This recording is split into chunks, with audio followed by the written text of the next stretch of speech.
Hi students, hopefully आप सबकी तैयारी अच्छी चल रही होगी। इडियम्स एंड फ्रेजेस का लेक्चर नंबर 5। चलिए स्टार्ट करते हैं इस सेशन को। इसका पीडीएफ डॉक्यूमेंट आप सभी को प्रोवाइड करा दिया गया है। आप स्टडी मटेरियल वाले सेक्शन में चेक कर लीजिएगा। चलिए इस सेशन को स्टार्ट करते हैं। सामने स्क्रीन पे आपको पहला इडियम दिख रहा है आज के इस सेशन को, जो कि है एन आई फॉर एन आई। ये एक एवरेज दर्जे का इडियम है। होपफुली आप सबने सुना होगा। हिंदी में कहते नहीं, आंख के बदले आंख। अब आप सबको इसका मीनिंग भी मालूम होगा। आंख के बदले, कहाँ गया, हाँ, आंख के बदले आंख। अब आप समझिए, आंख के बदले आंख का मतलब क्या है कि किसी ने अगर लड़ाई की है आपसे, तो आप भी उससे लड़ाई ही करेंगे एक तरीके से, है ना। किसी ने गुस्सा किया है तो आप भी उससे गुस्सा ही करेंगे एक तरीके से। मेरी बात आप समझ रहे हैं, मतलब कहीं से चीजों को सेटल करने का विचार ना हो। उन्होंने हमारी तरफ के 10 लोगों को मारा, हम उनकी तरफ के 20 लोगों को मारेंगे। This is called eye for an eye. Gandhi ji का एक स्टेटमेंट रहा है हमेशा से कि आंख के बदले आंख से पूरी दुनिया ही अंधी हो जाएगी। मतलब an eye for an eye can make the whole world blind. तो मीनिंग क्या है an eye for an eye का? मतलब रिवेंज लेना, बदला लेना, रिट्रीब्यूटिव एक्शंस। रिट्रीब्यूटिव एक्शंस का मतलब है जवाबी कार्रवाई। जब किसी ने आपको परेशान किया तो आपने उसे परेशान किया। किसी ने आपको नुकसान पहुंचाया तो उतनी ही तेजी से आपने उसे भी नुकसान पहुंचाया, इस तरीके से। तो an eye for an eye, इसका एग्जाम्पल देख लीजिए। An eye for an eye makes the whole world blind. यही थॉट, जो गांधी जी का थॉट है, वही लिखा हुआ है कि आंख के बदले आंख। इस रवैये से ये थोड़ा सा वॉलेंस की तरफ जाता है। इससे क्या होगा, पूरी की पूरी दुनिया अंधी हो सकती है। जी, एप्पल ऑफ डिस्कॉर्ड बहुत ही इजीली इसे समझा जा सकता है। देखिए, आपको ये नहीं लगना चाहिए कि ये इजी ईडियम है तो इम्पोर्टेंट नहीं। पहली बात मैं आपको बता दूं कि ये एक एवरेज कैटेगरी का ईडियम है। मीनिंग से एवरेज नहीं है। ये ईडियम अक्सर टीचर्स पढ़ाते हैं, अक्सर स्टूडेंट्स भी पढ़ लेते हैं। इस वजह से मैंने कहा कि ये एवरेज ईडियम है। हाँ, पेपर में पूछा बहुत जाता है, बहुत बार पूछा गया है, इसीलिए तो इतनी बार टीचर्स ने पढ़ाया होगा आप सभी को। तो इसीलिए एवरेज हो गया। लेकिन इंपॉर्टेंट बहुत है। डिस्कॉर्ड का मतलब होता है लड़ाई झगड़ा, conflict, feud, altercation, battle, quarrel, dispute जिसको कहा जा सकता है। तो डिस्कॉर्ड मतलब असहमति। अकॉर्ड का ऑपोजिट है, डीआईएस लगा ना, डीआईएस अगर किसी भी वर्ड की शुरू में लग जाए तो मीनिंग ऑपोजिट हो जाता है, अक्सर नेगेटिव हो जाता है। तो झगड़े की जड़, इसका ये मीनिंग है, झगड़ा। जा मैं लिखने जा रहा था, झगड़े की जड़, है ना। एक फल है एप्पल और उसके कई हिस्सेदार हैं। मतलब कई लोग उस पे लड़े जा रहे हैं, नहीं मैं ये एप्पल खाऊंगा या मैं ये एप्पल खाऊंगा, तो वो एप्पल ऑफ डिस्कॉर्ड हो गया। यहाँ पे एप्पल क्या है, वो झगड़ा, वो मुद्दा, वो प्रॉपर्टी, वो रुपया, है ना, जिसको लेकर मनमुटाव है, विवाद है। तो मेन रीजन बिहाइंड कॉन्फ्लिक्ट, है ना, root cause of a conflict. किसी भी झगड़े की जो जड़ है उसको कहा जाता है क्या, एप्पल ऑफ डिस्कॉर्ड। एग्जाम्पल देखिए, इन इंडियन फैमिलीज, जो हिंदुस्तानी परिवार हैं, property is usually the Apple of Discord. कोई अच्छी बात तो नहीं है, लेकिन ये फैक्ट है, आप सब जानते हैं। भारतीय परिवारों में, टिपिकल इंडियन फैमिलीज में, जो जमीन है, जगह है, प्रॉपर्टी है ना, वही प्रायः सारी समस्याओं, सारे झगड़े की जड़ होती है। प्रॉपर्टी के चक्कर में भाई भाई का खून कर देता है, मर्डर कर देता है, तो किडनैपिंग हो जाती है सिर्फ प्रॉपर्टी के चक्कर में। तो property is usually an apple of discord in typical Indian families, है ना। जो प्रॉपर्टी है वो तमाम घरों में झगड़े की जड़ बनी रहती है। Number 3, apple pie order. इसका मतलब होता है चीजों को एक सही ऑर्डर में रखा गया हो, है ना, सटीक ऑर्डर में, जो उनका सही ऑर्डर होना चाहिए उस ऑर्डर में रखा गया हो। Apple pie order. जैसे इसका एक मीनिंग ऐसे भी हो सकता है कि स्कूल या कॉलेज में असेंबली होनी है और स्टूडेंट्स को बोला गया कि वो हाइट के अकॉर्डिंग लग जाए। तो अगर ऐसा ही है कि हाइट के अकॉर्डिंग ही लगे हुए हैं बच्चे सारे, तो वो एप्पल पाई ऑर्डर है। या मैथ्स में आप देख लीजिए असेंडिंग ऑर्डर, डिसेंडिंग ऑर्डर, ये एप्पल पाई ऑर्डर के लिए इस्तेमाल हो सकता है। वैसे तो एप्पल पाई ऑर्डर का मतलब है चीजों को बहुत ही साफ सुथरे तरीके से रखना, नीट एंड क्लीन रखना। एप्पल पाई ऑर्डर का ये मतलब है, जो चीज जहां होनी चाहिए वहां रखना, सुव्यवस्थित ढंग से रखना, एक ऑर्डर में चीजों को रखना। ये देखिए इमेज के सहारे भी समझिए। यहाँ पे आपको तमाम बिस्कुट्स दिख रहे हैं, सारे बिस्कुट जो है एक के ऊपर एक दिख रहे हैं। ऐसा तो है नहीं कि सब इधर उधर बिखरे हुए हो। सर यही है एप्पल पाई ऑर्डर। ये जो पाई है ना बॉस, ये जो पाई है ये एक बिस्कुट को कहा जाता है। पाई जो है वो बिस्कुट को, एप्पल पाई मतलब जिसको एप्पल के थ्रू बनाया गया हो। जैसे बिस्कुट में तमाम चीजें यूज होती है ना, तो वैसे ही एप्पल पाई, तो उनको उन्हीं बिस्कुट्स को एक ऑर्डर में रख दिया गया हो। तो चीजों को नीट एंड क्लीन करके रखना, बेस्ट पॉसिबल ऑर्डर में रखना, this is called apple pie order. अक्सर इस ईडियम का क्लीनिनेस से रिलेशन दिखाया जाता है, साफ सफाई से रिलेशन दिखाया जाता है। चलिए एग्जाम्पल पढ़ लेते हैं। माफ करिए। She keeps her house neat and clean. कैसे? By arranging everything in apple pie order. हर चीज को वो सही तरीके से, सही जगह, साफ सुथरे तरीके से रखती है। नंबर 4 पे आइए, आर्ग्यूज आइड। पहले तो मीनिंग समझ लीजिए, वॉच डॉग, विजिलेंट, अलर्ट, मतलब जो सतर्क है, सतर्क है, जो चौकन्ना है, जिसने अपनी आंखें बंद नहीं कर रखी बल्कि आंखें खोल रखी हैं, आंखें खोल रखी हैं, चारों तरफ देख रहा है, तो ये आर्ग्यूज आइड हो गया, चौकन्ना या सतर्क। अब इस ईडियम में आर्ग्यूज कहां से आया? तो आप इस इमेज को देखिए। इस इमेज में आपको कोई व्यक्ति दिख रहा है, खासतौर पे किसी का फेस नजर आ रहा है। ये देखिए नाक है, ये दांत है, ये ओंठ का हिस्सा हो गया, और ये देखिए सब आंखें हैं। ये देखिए ये 100 आईज हैं। ग्रीक माइथोलॉजी के मुताबिक कोई आर्ग्यूज नाम का व्यक्ति था जिसकी 100 आंखें थी और वो एक गार्ड था। पहली बात, गार्ड होने का मतलब ही है कि आदमी अलर्ट रहेगा। दूसरी बात, अगर 100 आंखें हैं तब तो वो हमेशा चौकन्ना रहेगा ना। तो आर्ग्यूज वो व्यक्ति था ग्रीक माइथोलॉजी के मुताबिक जिसके 100 आंखें थी पूरे शरीर भर में। इसमें तो चेहरा ही दिखाया गया है। बगल में एक और इमेज है, इसमें देखिए, इसमें देखिए, ये सब, ये जो आप शरीर पे धब्बे देख रहे हैं ना, ये सब आंखें ही हैं। तो पूरे शरीर में आंखें ही आंखें फिट हैं। इसका क्या मतलब है कि व्यक्ति की नजरों से कुछ भी बच के जा नहीं सकता। यही है इसका लॉजिक, इसका जो ओरिजिन है वो यही है आर्ग्यूज आइड का।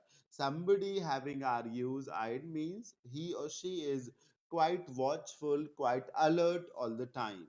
The attitude of a boss needs to be of argues-eyed type.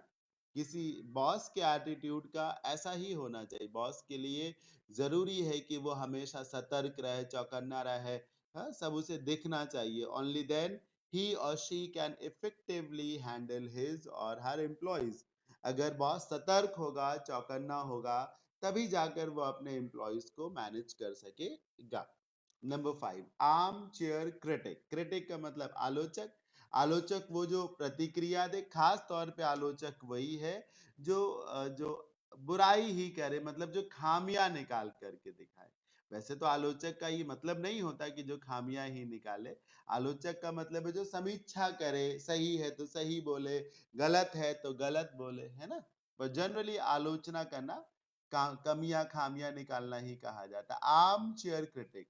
ये देखिए इमेज देखिए, ये एक आर्म चेयर है। वैसे तो ये सोफा टाइप से है, आर्म चेयर जिसमें ये हाथ रखने की जगह बनी हुई हो। ये देखिए ना, लेफ्ट साइड में, ये देखिए, ये राइट साइड में, ये आर्म चेयर है।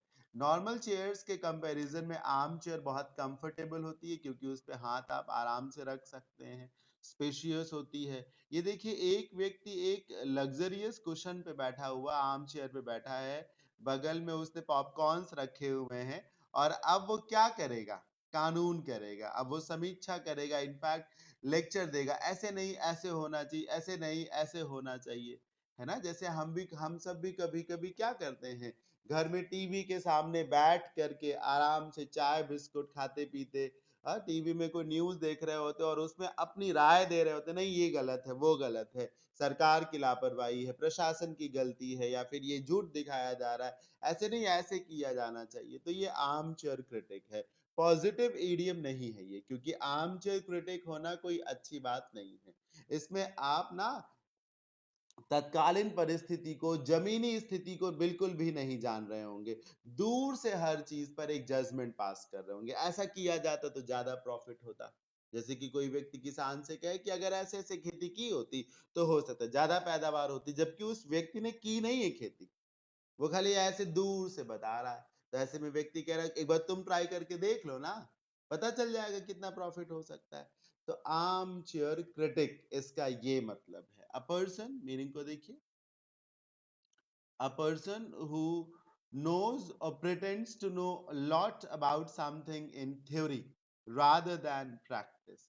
वो व्यक्ति जो किसी विषय का ज्ञान रखता हो या दिखाता हो, लेकिन वो सारा का सारा ज्ञान थेरेटिकल हो, प्रैक्टिकल नॉलेज उसके पास कुछ ना हो, जमीनी हकीकत से उसका कोई मतलब ना हो, उसने कभी उस व्यक्ति को उस कार्य को करके ना देखा हो, उस परिस्थिति में रह के ना देखा हो, इस तरीके से। ये देखिए, this guy is an arm chair critic, ये व्यक्ति एक आर्म चेयर क्रिटिक है।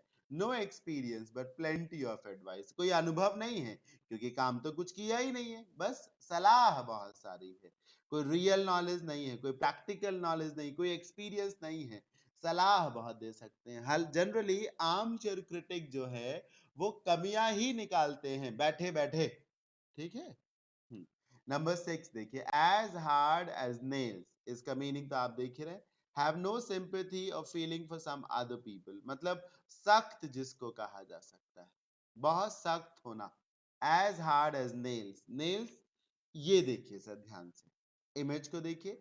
वैसे हम आप नेल्स का मतलब नाखून ही लेते हैं सर, वो जो कील होती ना, ये आप देख रहे हैं ना, इनको भी नेल्स कहा जाता है, कीलों को भी नेल्स कहा जाता है जी। इसी से तो एक ईडियम बनता है, hit the nail on its head, hit the nail, nail ये नेल हो गया कील, और ये इसका हेड हो गया। अब आप समझिए, अगर कील को आप दीवार में या लकड़ी में ढंग से ठोकना चाहते हैं तो आपको उसके हेड पे प्रहार करना होगा, जो गोल गोल प्राया होता है, और सही तरीके से प्रहार करना होगा। तो hit the nail on the head का यही मतलब होता है कि सही समय पर सही जगह वार करना।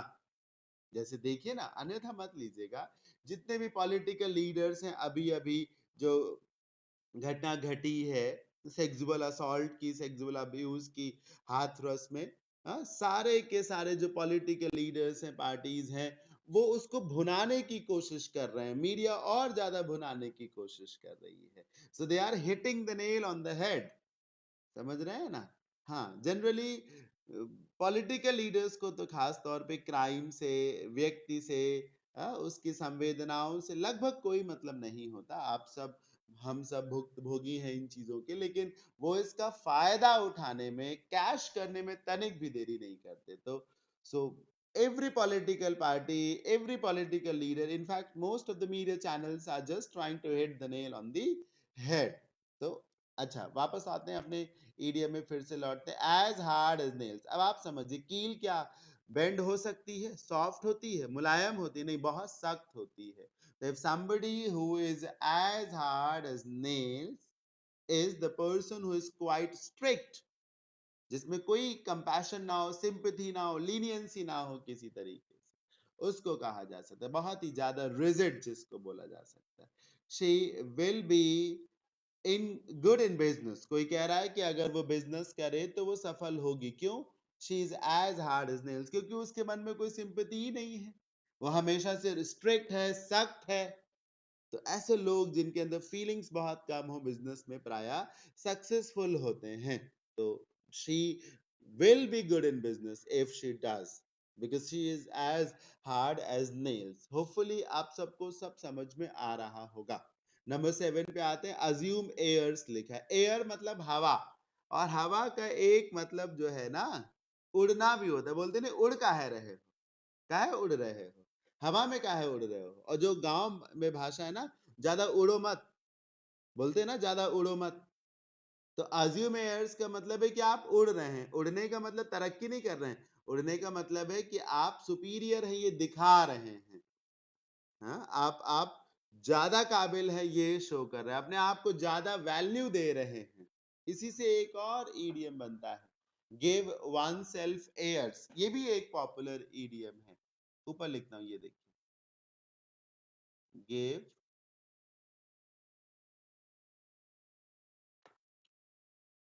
ओ एयर, है ना। मतलब यहाँ गिव वन सेल्फ एयर का भी यही मतलब है, अपने आप को खूब वैल्यू देना। ठीक है, खूब वैल्यू देना। तो अज्यूम एयर्स का मतलब है स्वयं को सुपीरियर समझना, स्वयं को दूसरों के कंपैरिजन में मोर इंटेलिजेंट समझना। ये देखिए मीनिंग लिखा हुआ है। अज्यूम एयर का मीनिंग क्या लिखा है, टू प्रिटेंड सुपीरियरिटी, ये दिखाना कि आप दूसरों से बेहतर हैं।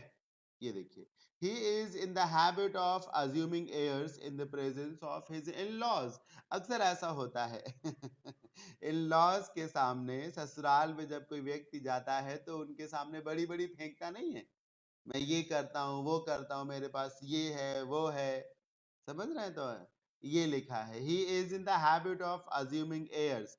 बड़ी बड़ी हाँकने के लिए माहिर है वो, बड़ी बड़ी हाँकता है, इसके लिए जाना जाता है। In the presence of his in laws, अपने ससुराल वालों के सामने। नंबर 8 देखिए, at a loss. At a loss मतलब आपको कुछ मिल ही नहीं रहा है, आप पूरी तरीके से निःशब्द हो गए हैं। अक्सर इसका इस्तेमाल जो है शब्द विहीन होने के लिए कहा जाता है, कि शब्द नहीं ढूंढे मिल रहे, होता नहीं है एट अ लॉस, शब्द नहीं ढूंढने मिल रहे। ऐसा कई परिस्थितियों में होता है, जैसे कि कुछ बहुत ही घिनौना घटित हुआ हो, आप बहुत ज्यादा उससे प्रभावित हुए हो, तो आप निःशब्द हो जाते हैं, अपनी प्रतिक्रिया नहीं दे पाते हैं। हाँ, कभी कभी ऐसा होता है कि आपने कोई गलती की है जिसकी वजह से अब आप उसे डिफेंड नहीं कर पा रहे हैं, तो एट अ लॉस हो सकते हैं। समझ रहे हैं, कई परिस्थितियां हो सकती। एट अ लॉस का मतलब है जब आप पूरी तरीके से कंफ्यूज्ड हैं। जब आप कंफ्यूज्ड होंगे तो कुछ बोल नहीं पाएंगे ना, कुछ समझ नहीं पाएंगे कि आपको क्या करना चाहिए। तो पूरी तरीके से पजल्ड होना, कंफ्यूज्ड होना, निःशब्द हो जाना, निराश हो जाना, ये है इसका मीनिंग। एग्जाम्पल देखिए, we need to consult our elders when things are at a loss for us, है ना, एट लॉस फॉर अस। तो ये कहना चाह रहा है कि हमें अपने से बड़ों की सलाह लेनी चाहिए, उन्हें कंसल्ट करना चाहिए जब हम किसी मुद्दे पर फैसला करने में सक्षम ना हो, जब हमको कोई डिसीजन लेना ना आ रहा हो, हमारे पास शब्द ना हो, हम पूरी तरीके से कंफ्यूज्ड हो चुके हो।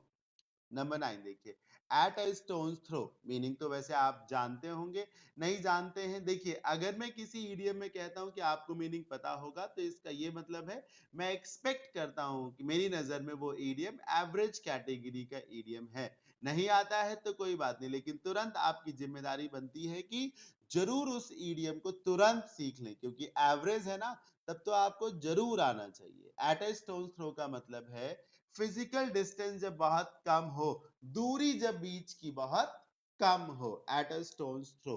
एक इमेज आपको दिख रही होगी, देखिए इस इमेज को, दो घर आपको दिख रहे हैं, दूर दूर भी नहीं नजर आ रहे हैं, पत्थर भी आपको दिख रहे हैं। एक ने पत्थर फेंका, दूसरे के घर में गिरा, दूसरे ने पत्थर फेंका, पहले के घर में गिरा। ये एट अ स्टोन थ्रो है। दो स्थानों के बीच की दूरी जब बहुत कम हो, जैसे आपका घर और आपका स्कूल बहुत करीब करीब हो, या आपका घर और आपका ऑफिस बहुत करीब करीब हो, या फिर आपका घर और बाजार बहुत करीब हो, तो एट अ स्टोन्स थ्रो कैसे समझेंगे, आपने पत्थर उछाल के फेंक दिया, ऐसे ही पत्थर उछाल के फेंक दिया, जहां तक पहुंच गया बस उसी के बीच में। पत्थर बहुत दूर तो जाएगा नहीं, जाएगा तो वो एक थोड़ी बहुत ही दूरी। और अगर पत्थर जहां तक पहुंच जाए, उतनी दूरी को निकट की ही दूरी कहा जाता है। पत्थर फेंका आपने, जिस दूरी तक वो चला जाए, तो वो एक निकट की दूरी है। पत्थर कोई बंदूक तो है नहीं, गोली तो है नहीं जो बहुत दूर चली जा सकती है। तो अगर दो place at a stone's throw पे है, इसका मतलब है they are very close to each other. ये देखिए, my office is at a stone's throw from my home. मेरा ऑफिस मेरे घर के बहुत करीब है। एक और ईडियम है और वो है एट आर्म्स लेंथ। कई बार स्टूडेंट्स कंफ्यूज्ड हो जाते हैं दोनों में। एट आर्म्स लेंथ का मतलब होता है बच के रहना, अवॉइड करना, करीब आने ना देना। ठीक है, कोई आपके पास आ रहा, आपने कहा वहीं रुक जाओ, हाथ को दिखाते वहीं रुक जाओ, तो जो हाथ आप दिखा रहे यही तो आर्म है। ठीक है, एट एन आर्म्स लेंथ तो मतलब दूर रखना, अवॉइड करना। और एट अ स्टोन्स थ्रो का मतलब है वेरी नियर, प्रॉक्सिमिटी को शो करना। Number 10, at a stretch. Stretch मतलब होता है खींचना, स्ट्रेच करना। बॉडी को स्ट्रेच किया जाता है, बॉडी को स्ट्रेच किया जाता है, खींचना। किसी काम को जब एट अ स्ट्रेच किया जाता है तो एक ही बार में ताकत लगा दी जाती है, या यूं कहिए कि चीजों में एक कॉन्टिन्यूटी रखी जाती, लगातार जिसको कहा जा सकता है, लगातार एट अ स्ट्रेच। एक बार आपने लीप ली, छलांग लगाई, समझ रहे हैं ना, एक ही बार में। एट अ स्ट्रेच का मतलब है किसी काम को एक ही बार में कर डालना, लगातार उस काम को करना बिना रुके, जिसको कहा जा सकता है in a continuous way. In a continuous way. We traveled 10 miles at a stretch. Example से ज्यादा समझ सकेंगे। कोई कह रहा है कि हम 10 मील चलते रहे बिना रुके at a stretch। जैसे सावन के महीने में लोग कांवड़ लेकर के भोलेनाथ जी को के मंदिर जाते हैं, तो उसमें जैसे 5 किलोमीटर लगातार व्यक्ति चले, कांवरिया 5 किलोमीटर लगातार चले फिर आराम करे, तो वो जो 5 किलोमीटर का सफर था, he did it at a stretch, है ना, उसने उस काम को लगातार एक ही बार में किया। So this was session number 5 of idioms and phrases. Hopefully आप सबने एंजॉय किया होगा। मन लगा करके पढ़िए सर, ताकि मैक्सिमम गेन कर सकें। अगर अभी तक आपने सिनोनिम्स एंटोनिम्स का बैच नहीं ज्वाइन किया है तो जरूर ज्वाइन कर लीजिए, अदरवाइज आपको आगे लॉस उठाना पड़ सकता है। फिर आपका पेपर अगर वर्ड मीनिंग की वजह से नहीं निकला तो बड़ी आफत हो जाएगी आप सबके लिए। सिर्फ सिनोनिम्स एंटोनिम्स ही नहीं, reading comprehension, cloze test, parajumbles, इस बैच को भी ज्वाइन कर लीजिए। So thank you so much, bye bye, take care, have a good day.